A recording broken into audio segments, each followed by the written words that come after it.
बिस्मिल्लाहिर्रहमानिर्रहीम। अस्सलाम वालेकुम माय यूट्यूब फैमिली, कैसे आप? उम्मीद है खैरियत से होंगे और मैं भी खैरियत से। अल्लाह पाक आप सबको खुश रखे, अपनी हिफ्ज़-ओ-मान में रखे। तो आज मैंने बनाए थे 4 आलू और 1 गाजर से कटलेट्स, जो कि बहुत यमी यमी से बन के रेडी हुए थे। तो इसके इंग्रेडिएंट्स आपके सामने शेयर करूँगी।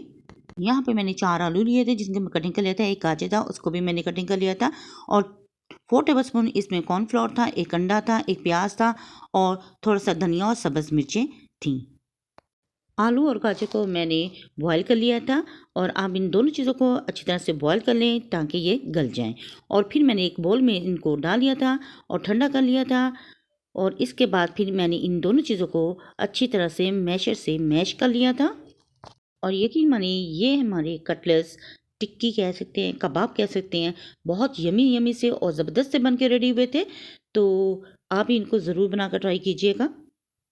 दोनों चीज़ों को मैंने चम्मच की मदद से अच्छी तरह से मिक्स कर लिया था और फिर इनमें बाकी वेजिटेबल और स्पाइसेस डालेंगे, जिसमें मैंने एक स्मॉल साइज़ का टमाटर लिया था। इसके बीच मैंने निकाल के बारीक बारीक कटिंग कर लिया था। और एक शिमला मिर्ची थी, उसको भी मैंने कटिंग कर लिया था, वो भी इसमें मैंने ऐड कर दी। और फिर मैंने कटिंग किया हुआ प्याज, सब्ज़ मिर्चें और धनिया भी इसमें ऐड कर दिया था। और इन तमाम वेजिटेबल को मैंने आलू और गाजर के साथ मिक्स कर लिया था बहुत अच्छे तरीके से। अब इसमें जाएगा 4 टेबलस्पून कॉर्नफ्लोर। तो यहाँ पे मैंने कॉर्नफ्लोर भी इसमें डाल दिया था और अच्छी तरीके से प्लेट को साफ़ कर लिया था। कोई चीज़ हम ज़ाया नहीं करेंगे। अब इसमें मैं स्पाइसेस ऐड कर दूंगी। आप अपने टेस्ट के अकॉर्डिंग इसमें स्पाइसेस डाल सकते हैं, कम या ज़्यादा कर सकते हैं। यहाँ पे मैंने हाफ़ टी स्पून नमक डाल दिया था, हाफ़ टी स्पून इसमें रेड चिली पाउडर डाल दिया था, 1 टीस्पून इसमें मैंने चाट मसाला ऐड कर दिया था, 1 टीस्पून इसमें मैंने धनिया पाउडर ऐड कर दिया था और 1 टीस्पून ही इसमें मैंने ज़ीरा पाउडर ऐड कर दिया था। और थोड़ा सा इसमें आप साबुत ज़ीरा भी डाल सकते हैं, अगर पाउडर नहीं तो साबुत ज़ीरा भी डाल लें।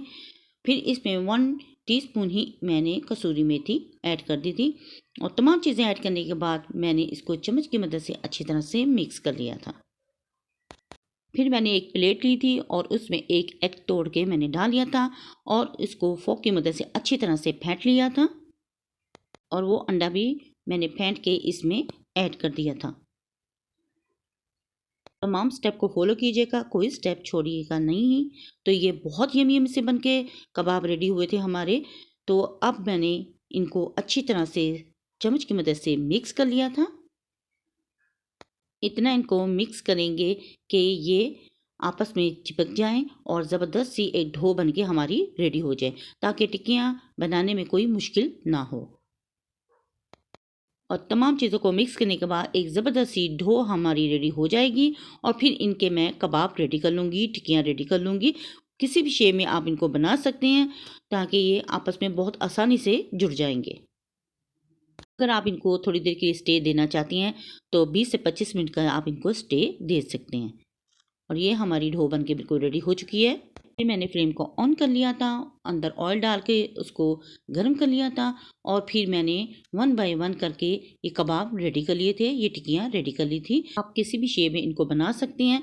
तो यहाँ पे मैंने 1 बाय 1 करके इसमें डाल दी थी।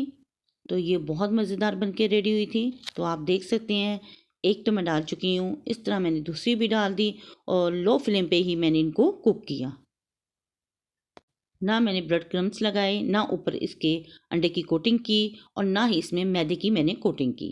ये ऐसे ही बन के ज़बरदस्त सी हमारे टिक्कियाँ रेडी होंगी। यहाँ पे हमारी एक साइड तैयार हो चुकी है। तो अब मैं चम्मच की मदद से इसकी दूसरी साइड भी चेंज कर लूँगी ताकि दोनों तरफ से बहुत ज़बरदस्त सा गोल्डन सा कलर आ जाए। तो आप किसी भी शेप में इनको बना के तैयार कर सकते हैं। तो यहाँ पे मैंने साइड चेंज कर दी थी और थोड़ी सी जगह बना ली थी और यहाँ पे मैंने एक और टिक्की ऐड कर दी थी जो कि बहुत मज़ेदार बन के रेडी हुई थी। तो आप इनको बनाएं और ट्राई ज़रूर कीजिएगा और कमेंट्स में भी बताइएगा कि आपको ये टिक्कियाँ कैसी लगी। तो माशाल्लाह 3 टिक्कियाँ हमारी रेडी हो चुकी हैं और जो बाकी रह गई है वो भी लो फ्लेम पे ही इसको मैं कुक करूँगी। इस तरीके से भी ये कबाब बना कर आप ट्राई करें। ये भी बहुत मज़ेदार और ज़बरदस्त से बन के रेडी होते हैं। अगर आप स्पाइसेस नहीं बनाना चाहते हैं तो इसमें आप ब्लैक पेपर और नमक ऐड कर लें, क्योंकि बच्चे स्पाइसी टिक्कियाँ नहीं खाते, तो आप इनको स्पाइसेस के बगैर भी बना सकते हैं। तो माशाल्लाह हमारी ये टिक्कियाँ बनके बिल्कुल रेडी हो चुकी हैं और फिर मैंने 1 बाय 1 करके इनको एक प्लेट में निकाल लिया था और फिर मैं इसको डिश आउट कर लूँगी। तो यहाँ पे हमारे कबाब बिल्कुल रेडी हो चुके थे और फिर मैंने निकाल के इनको प्यारी सी प्लेट में डिश आउट कर लिया था। तो माशाल्लाह हमारी ये कबाब बनके बिल्कुल रेडी हो चुकी हैं और साथ मैंने धनिया, पुदीने और सब्ज़ मिर्च का दही भी रेडी कर लिया था। तो आप इनको बनाएं और ट्राई ज़रूर कीजिएगा। अगर आपको मेरी ये रेसिपी पसंद आए तो प्लीज़ मेरी वीडियो को लाइक, शेयर और सब्सक्राइब ज़रूर करें। बेल आइकन के बटन को ज़रूर प्रेस किया करें ताकि आने वाली नोटिफिकेशन आप तक पहुंच सके और आपके प्यारे प्यारे कमेंट्स मिलते रहते हैं, जिसके लिए थैंक यू सो मच। इसको बनाएं और ट्राई ज़रूर कीजिएगा। अपनी फैमिली, अपने बच्चों के साथ करें एंजॉय। अपनी बहन को रखें दुआओं में याद। तो नेक्स्ट वीडियो तक दे इजाज़त। अल्लाह हाफिज़ और अल्लाह निगहबान।